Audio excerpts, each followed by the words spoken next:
So today we got two things going. Robert and I are working on the first girt, which is a detail along the sill plate and grade board here to add a girt in there and add some insulation around the base. While we're doing that, the guys are installing the gutter apron and we'll start the underlayment right after.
So we have a roof. It looks pretty good. The guys just took off today. I think they did the whole roof in 3 days. Not 3 full working days, but 2.5 probably. It looks pretty good. I only have one initial caution, and it's that the ridge vent cap on the far east portion is a little janky. It looks like some of the screws need to be backed off or brought in, and it kind of needs to be squared up a little bit. The rest of it looks pretty amazing. So just to kind of reiterate, this is a zip sheathed roof, 7/16, fully taped, and then Grace Ice and Water over the entire thing. I would have switched to Grace Ultra, but it just wasn't in stock. So we did ice and water over the whole thing. That's a really thick rubber layer with asphalt adhesive on the bottom of it. Gutter apron is installed along the eaves, and that ice and water kind of goes right on top of the gutter apron. Then we have the gable end trim and a cap up at the ridge vent there. Of course, we need fascia and soffits and all that jazz, but that will be another day. This was the toughest part, getting a roof on it before we started getting too much snow. There's just no possibility that Robert and I would have been able to do it on our own before snowfall. As is, we're gonna struggle to sheathe it and get the roofs on the lean-tos. I think we can do it. You know, at least it's pretty low to the ground and we can kind of work on it more slowly. Now we just have to do this office area because it gets a lot of water. Robert and I started it today, and I'll show you what we're doing. We were basically putting in our 1-inch foam. Before I do that, let me take a step back. Ideally, I wanted to do this barn in Zip R with 1 inch of foam, so the R6 Zip R system. But the price for Zip R was stupid expensive. I think it was like $58 a sheet. Granted, this is like a strange year for building materials in the United States. Everything is super expensive right now, but 58 bucks a sheet would break me. So what we did is we bought the 7/16 and we bought 1-inch foam, and we're doing the assembly ourselves.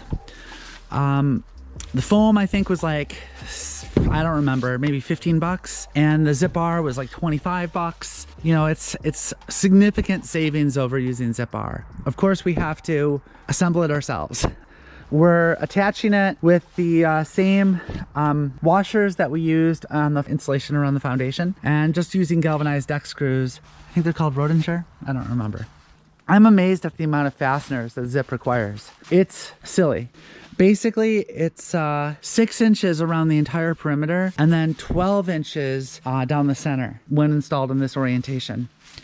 So I see right now that I actually missed some. So we have to drive one here.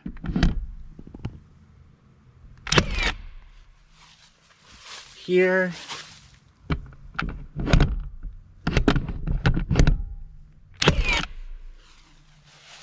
Here.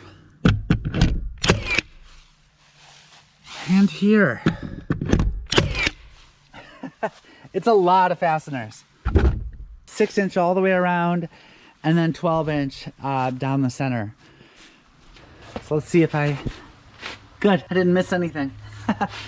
I'm still learning how to hit these girts reliably, and it seems to be going okay though. As we miss them, we're tapping out, so any shiners, which are, in case you don't know, nails that don't hit anything, they just kind of hang off the other end. We are tapping out and then circling the marks. So on the first board here, I had 3 shiners up top and then 2 on the side. And we'll make sure we hit them up with a liquid flashing later to fill the holes in. This guy, I had 1 down here on the end that I missed, and that was it. So I learned pretty quickly, which is good. And with Robert on one side and me on the other, it seems to be going pretty darn well.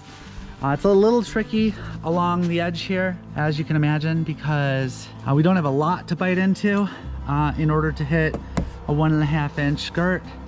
I'm trying to do it on a little bit of an angle, which seems to work, and I grab the girt every time. It's just a little bit tricky. The other thing is our nailer broke, so it wasn't performing that well to begin with, which is frustrating. It was either overdriving in some spots and underdriving in others. So this one is clearly in overdrive, and then some of them that I've already knocked most of them in were underdrove. So we were coming around, and you see, the other thing with a nail gun, it was starting to not feed. So it would shoot air with no nail. Clearly that's a problem. So we went out and bought a new gun. It's a gun. So this is the new Milwaukee framing nailer, 30-degree nailer. Air nailer, we've put thousands of nails through this gun. I'm not really complaining. The timing is pretty awful, but the gun itself has performed really well for us. We have 1 row of sheathing on, and I'll show you what it looks like from the inside. So basically every 8 foot we're adding blocking, which is just a 2x4 on the flat there, and we're just nailing it in through the girts. Also using the blocking, we're taking the opportunity to kind of level out the girts. Some of them sag in the middle because they're, you know, pushing 8.5, 9 foot. With a little sag, it makes it very challenging to hit your holes. So we're using the blocking to square it up, which is nice. As you can see, it goes together pretty well. Most of the blocking will be 22.5, right? The bottom ones are a little funky because it's not a pure 24 there. It's, I don't know, I think like 21.5 or something, but the bottoms are a little funk. No big deal though. So for this course, we overlaid the OSB directly on top of the insulation. So the seams are all here. The way we set this up, it works pretty darn well. This side, we are 1 inch over, which will accommodate the insulation here. On that side, we're gonna be 1.5 inches over, and that should square everything up. It also makes this wall exactly 36 feet, which is very convenient for cutting 8-foot sheets, right? So it'll be 4 8-footers and a 4-foot, and then we'll just alternate the 4-foot as we go up the rows. Yeah, no big deal. It's going together well. I'm still amazed at the number of nails that zip takes. I mean, 6 inches is just a monstrous amount of nails. But I guess if you're looking for the structural component of the sheathing, then that's what it calls for. And of course, we're using 3-inch ring shank, so that gives us 1.5 inches of penetration into the structural members of the building. That's 1/2 inch through the sheathing, 1 inch through the insulation, and then 1.5 inches into the wood. This gun drives it really nicely. In fact, it's so much more accurate than the other. It seems to, one, sit them more flush than the air nailer did, and 2, I feel like I could knock the wings off a fly with this thing versus the air nailer, which always felt a little squirrely. Granted, it's brand new, you know, and we'll see how it performs after a few boxes of nails, but so far I'm quite impressed.